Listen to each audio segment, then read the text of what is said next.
Merhaba arkadaşlar, bu akşam yapımlar nasıl izlendiler? Şimdi sizlere analiz videolarını çekiyorum. İlk önce Bizim Hikaye dizisinden başlıyorum arkadaşlar. Bizim Hikaye yeni bölümünde nasıl izleniyor? Hemen analiz bilgisini paylaşayım. Şu an dizi daha devam ediyor arkadaşlar. Dizi bittikten sonra genel olarak nasıl izlendiği hakkında da bir analiz videosu daha çekeceğim. Onu da seyredebilirsiniz. Arkadaşlar şöyle söyleyeyim. Bizim hikaye son bölümünden şu an iyi izleniyor. Özet bölümü de son bölümün özetinden daha iyi başladı. Seyirci çekişi hızlıydı.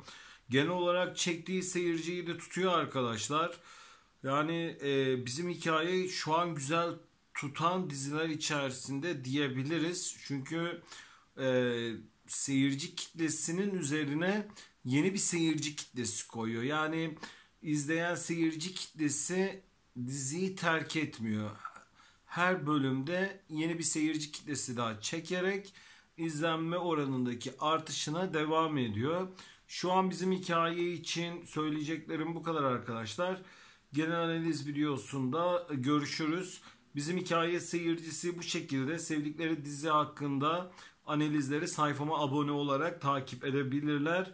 Genel analiz videosunda görüşmek üzere arkadaşlar. Allah'a emanet olun.